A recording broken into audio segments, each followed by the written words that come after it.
Well, subscribers, how you doing? New viewers, I'm Ion Prime. Thank you guys so much for joining me today. Got a fun list of news to talk about today, including some new GTA 6 leaks and Hideo Kojima's big celebration today. And at the end of this video, I'll be doing something a little different today. Normally, I've been showing off what I have in my, as far as my PlayStation collection, as far as my original NES collection, but I'm going to show some stuff in my Nintendo Switch collection that I have. And no big surprise, it's Final Fantasy themed. We'll go over that at the end of this video. But first up, the leaks continue for GTA 6, the group that has been basically spoiling all aspects of the game because they are just in protest of the whole all-digital launch. They dropped a nudity-filled leak today. Obviously, I'm not going to show any of that video because Rockstar, Take-Two, they have been striking down all this stuff, but the footage that did get out there features the main character, Jason, essentially walking through a nudist camp. So, yeah, and it's full frontal. Everything is shown. Jason ends up getting into a fight with some of these nudist people, and he ends up gunning a few of the folks down in the footage that was shown. But Rockstar, they've said they're actively looking for whoever this leaker is. Obviously, if they're found, there's going to be some serious legal consequences because of this. But man, Rockstar is not happy that all this stuff is getting out. And that leaker, known as CyberLeak, he's now calling for actual protest outside of Rockstar and Take-Two's studios because of this all-digital stance that they have now taken on their game. Now, more leaks are promised by CyberLeak, including some story spoilers, which I don't think we've had any of that yet. This has mainly just been gameplay spoilers, but some story spoilers they're expected to leak at some point, and maybe some Lucia gameplay as well could be leaked as things progress. So we'll see what happens. The GTA 6 leaks will continue. I think it's kind of funny because at one time, Strauss Zelnick said that, they want to do this whole digital thing because it would help contain a lot of the leaks. What have we had? A ton of leaks, probably more leaks than if they had a physical copy. So, yeah, kind of an interesting situation with GTA 6. And that Netflix special, I believe, is later this week. I think they're doing some stuff to kind of rearrange that as well. So, we'll have to see what happens as far as GTA 6. And it doesn't look like it's affecting sales of the game, though. So, maybe the leaks are actually doing Rockstar Take-Two a lot more good than they are bad. And next up, the man behind Metal Gear, the man behind Death Stranding, behind the horror demo we got to play, or we can't play anymore, PT, the man who will be bringing us OD and Fizzant, Hideo Kojima turns 63 today. Now, Hideo Kojima, I'm a huge fan of his. Obviously, Metal Gear, one of my all-time favorite gaming series. I absolutely love the oddball stories, the oddball characters he's had in all of his Metal Gear games. He started with Konami, started from the very bottom. Actually, didn't know a whole lot about making video games when he started at Konami, but worked his way up, got the idea for Metal Gear, and made those games.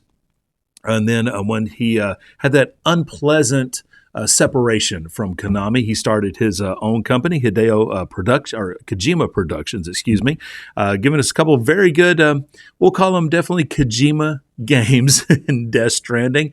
And then he continues work on OD, which will be exclusive to Xbox, and then Fizzant, which seems to be kind of a Metal Gear-like game, which he's developing for an exclusive for PlayStation. But again, a huge happy birthday to Hideo Kojima. Happy birthday, my friend. And I'm calling him my friend, but I like Hideo Kojima. That's why I can call him my friend, because I like his games.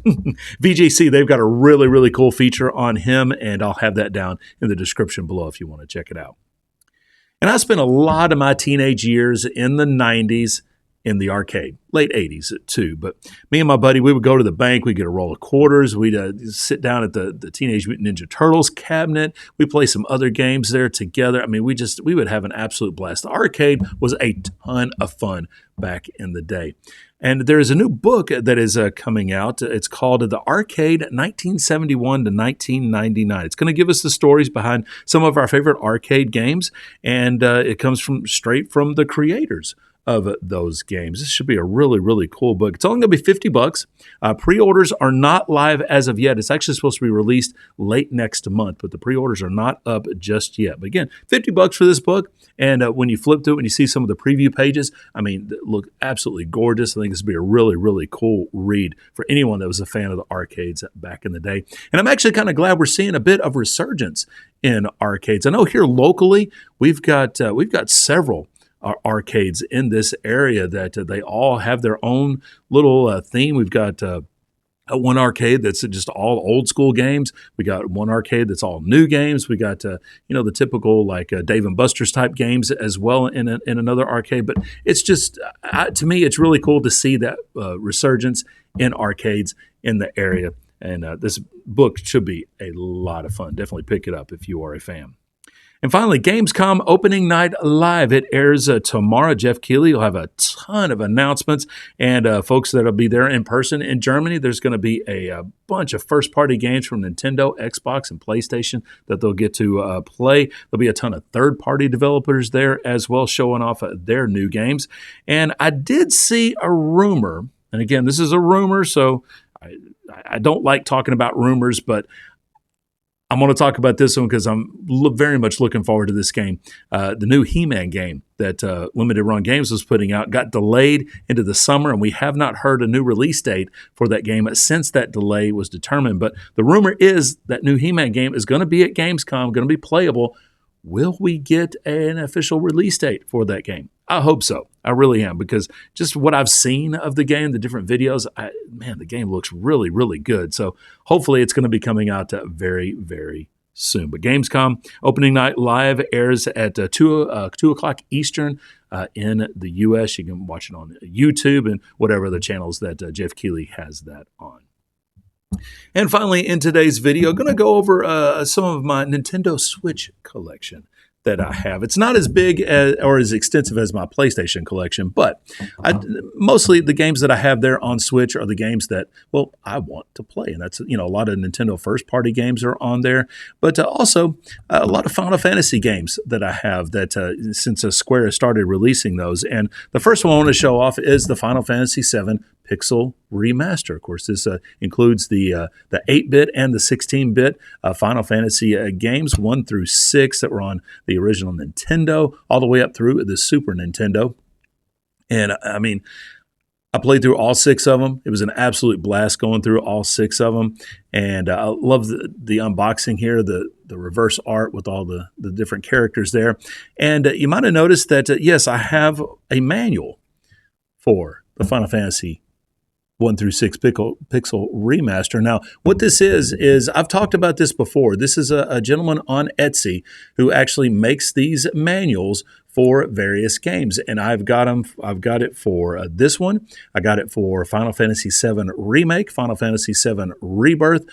He had manuals for those Crisis Core as well. That update a port for a Crisis Core. I had the manual for that as well. But I mean, this goes through each and every game throughout this manual, and it fits quite nicely inside of the Nintendo Switch case. So yeah, pretty cool to have Final Fantasy 1 through 6, the Pixel Remasters on Switch, all on the cartridge too, by the way. Next, I was really glad that I was able to find this at a pretty good price. It was actually GameStop where I got this, pretty decent price. But Final Fantasy VII and a Final Fantasy VIII Remastered together on the cartridge. Really cool. Of course, Final Fantasy VII, I've talked multiple times about how much I absolutely love that game. And really cool that I have it on the Switch. Final Fantasy VIII, I haven't played a whole lot of. I did not have it originally when I had my PlayStation 1 back in the day. I didn't play this until later on, but cool to have the remastered version on here, which I have that on my PlayStation 4 and played a little bit of it there, but cool to have it here on the Switch. And another one of my all-time favorite Final Fantasy games is Final Fantasy IX, and was able to find this at my local Best Buy. Had it on the shelf, had a good price on it, and of course I had to pick it up because I absolutely loved Final Fantasy IX. Played through it many times, beat it many times. And yeah, looking forward to popping this in my Switch at some point and going through it all again. But yeah, really cool. And as I sit here and think about this, and I don't have them all out in front of me, and I probably should have done that, but essentially, I have every single Final Fantasy game in physical format of some kind. I have, 1 through 9 on my Switch. I have the original Final Fantasy 10 on my PlayStation 2, 10.2 on PlayStation 2. I've got the PlayStation 3 remaster, the PlayStation 4 remaster. Let's see. I've got the original Final Fantasy 7, 8, and 9 on my PlayStation 1. So I have those discs as well. So basically, with the exception of Final Fantasy 12 and Final Fantasy 14, which are the MMOs, I've got every single Final Fantasy game on disc. Yeah, 13 on the PlayStation 3. I've got 15 on the PlayStation 4. I've got 16 on the PlayStation 5. Yeah, that's cool. But I love Final Fantasy, and that's why I like to have all of these on my gaming system. So, guys, again, thank you so much for watching today. I'm Ion Prime. If you want to talk about anything that I've discussed today, you can do that down in the comment section down below. All of my sources will be down in the description as well, so be sure to stop by those sources and get some more details about what I've talked about today. Like this video if you like it. Hit that dislike button if you do not. And as always, if you are brand new to the channel, hit that subscribe button. Would love to have you as a subscriber. Love to have you along for this ride. Thank you guys so much for watching. And keep your controllers charged, my friends. I'll have some more gaming news coming up tomorrow. Hopefully some really cool announcements from Gamescom I'll be able to talk about tomorrow, hopefully. I will talk to you guys tomorrow. And again, thank you so much for watching. Really do appreciate it.